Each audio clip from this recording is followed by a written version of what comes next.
What up, everybody? It's your girl Kitty Connects, and I'm here with Big Daddy Flash. What it is. How you get your name, Flash? The name Flash or the Big Daddy Flash? The Big Daddy Flash. All that. Alright, so the Big Daddy Flash. Okay, so Flash, first and foremost, it came from back when I was playing football. I was like the second or third fastest on the team. But at that time, I ran like a 4.4, close to a 4.5, but it was a 4.4. Then I was dancing back in the day, like 14, 15. I was doing a lot of dancing, so my nickname that I came up with was Flash. Like we had a whole little group, we were tuning, goddamn, it was Flash, Flamethrower, Mold, like we was a whole bunch of stupid ass shit, but Flash. And then just so happened as time went on, Flash matched with my speed, and then people, know what I'm saying, just kept it. Now as far as the Big Daddy part, when I first started rapping, my biggest inspiration, it was Soulja Boy.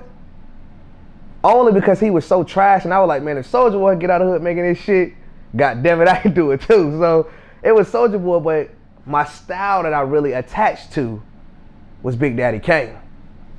So when I heard Big Daddy Kane, I'm like, shit, nigga, I'm Big Daddy Flash. So I grew the box, I had the little swirl in my shit, and goddamn, I was just riding out like that. So that's really where the Big Daddy came from. So I threw the Big Daddy in front of the Flash, and that's how you got Big Daddy Flash. But a lot of people now, they know the R&B me, they just be like Pretty Boy Flizzy or whatever. And that's a funny story behind that too. I'm gonna just call you Flash, cause all that Big Daddy. That's fine with me. That's fine with me. Where are you originally from? I'm from Suffolk, Virginia. I was born in Portsmouth, but all my life, since I was like 2, I lived in Suffolk. I ain't moved to Charlotte until I was 21. So I'm from Suffolk, Virginia though, born and raised basically. How'd you end up coming down to Charlotte? It was a lot of personal problems that was going on back in Virginia. I had going on with my family issues and all that. It was just like, I need to really just separate, get away from that. So, plus the music thing, like, it seemed like it would boom a lot more out here in Charlotte, because when you in Virginia, everybody say Virginia is for lovers, but it's like, Virginia the most hating this motherfucking state I done ever stayed in. They don't fuck with you and goddamn appreciate you until they see everybody else from other states appreciate you and fuck with you. But that's usually how it is in the music industry. In order for you to like boom in the city the state city that you're from, you gotta pop everywhere else before they even mess with you. And it's crazy, man. It's crazy. Like you see so many artists in my city and in my state that you be like, I'm way better than this nigga. I'm way better than this.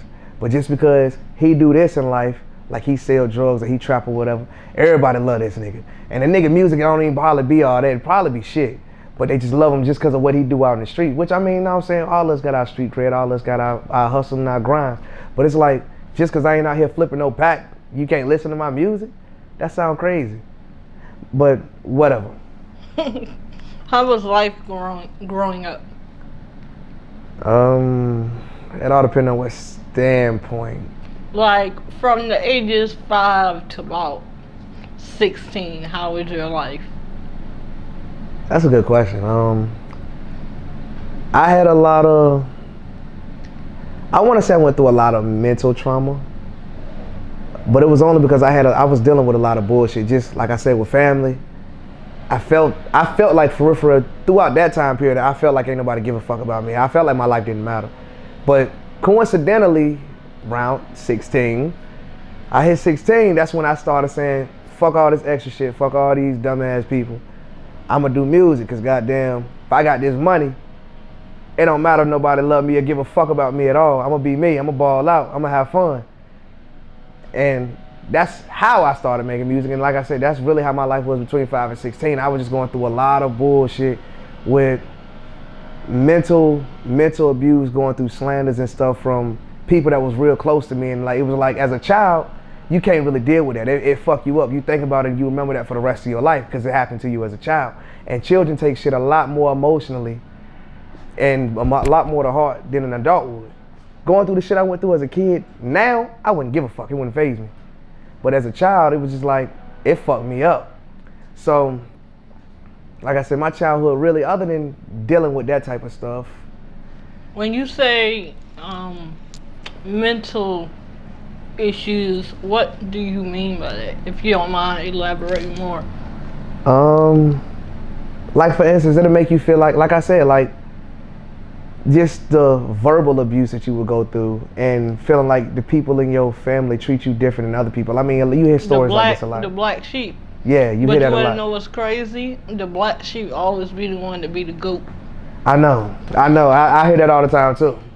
But it's like when you going through it, you ain't thinking about that shit. You the black sheep. You fuck these niggas. That's what you think about when you going through it. But when you get older and you look back on it, you be like, you glad you went through it because it made you who you are. Your experiences and everything you went through, it made you better.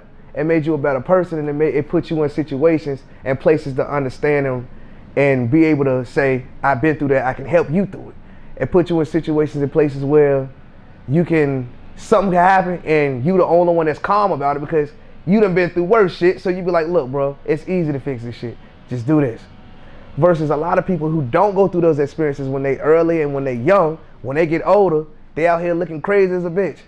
Like, so I'm thankful that I was the black sheep because like you said, it made me turn into the golden goat, baby. You know what I'm saying? I'm cool with it.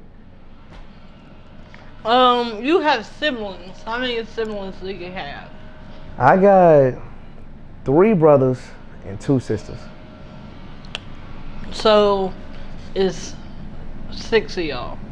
Yeah. What about your music group / label? What is it called? It all depends. Okay, so my music group is Lennon Avenue. That's comprised of me, a few other artists. It's me, Van Block Skinner, Quay Miller. I was about to say Killer Quay. He changed the name to Quay Miller, but Quay Miller and my brother actually. He do photography and videography. His name Smurf. And really, I mean, we got other support characters and support groups in here, which they all play a big part of. But it's like, as far as primary artists and social media and all that, those are the 4 primary people in the group, in Lennon Avenue. But Lennon Avenue, me being the leader of Lennon Avenue, I decided to come up with a collaborative effort between me and a few other artists and groups that's from my city that I know we get together, we make shit hot. And that's how we end up coming up with something bigger, a bigger entity, which we named Slumland Visionaries. First it was like 7-5 Talent or some shit, but I was like, I named it that, but I was like, that shit cheesy. So then goddamn, I don't know, one day I was just looking at the group chat name, really, and I just changed that shit to Slumland Visionaries, and we just been riding with that since. And that's comprised of me, Lennon Avenue, Daydreamers. The Daydreamers comprises of 3 artists, 3 primary artists, which would be Trilla T, Sky the King, and King Cullen M. Then we comprised of an artist named Darren G. We got, like I said, Lennon Avenue, which includes Van Block Skinner and Quay Miller. We got Emmanuel Miller, well, he go by E-Miller or whatever. All these people can find on Instagram too. I'll give you the Instagram and stuff later. But who else we got in there? Because there's a few people that do stuff. John Keesley, he do production, beats, recording, all of that. So anybody need that, he got it. That Way 1K. Like I said, it's a few other artists like Xeno Waves. I don't want to leave nobody out. But we all play different parts and we all got different styles. Like Emmanuel, he an R&B singer. Trilla T and Scotty King, they rappers. Quay Miller, he really a poet, but he rap too. We got King Cullen them, he a rapper, but he more so like a rock star, Lil Uzi type of vibe. You got me, you know what I'm saying, I rap, I sing, I do whatever the fuck I really want to. That Way 1K, he more so of a pain, trap, struggle rapper. Like it just, we got different fields, but we all come together and make shit hot. We're gonna jump into your music now. All right, so your first album was Summer Nights in the Fall. Was that, am I right? That you have out. Put it like that. That I got like on Apple and stuff? Mm-hmm. It's my first project, but I wouldn't consider that an album. The reason I wouldn't consider it an album is because it wasn't meant to be an album. It has 14 songs, so it's not an album. Everybody say that, but it's like, really, it was just me trying to introduce a new side of myself to my audience. I've been rapping all my life. I got projects on Audio Mac, Dat Piff, SoundCloud, everything. Like I've been rapping. Everybody been used to me rapping. most of the time I've been conscious rapping or I just been spitting bars, but it always been over boom bap type beats. If it got 808s in it, it's really just something for me. But I've released it. But I had decided to venture into the R&B side when I first recorded my song Tonight.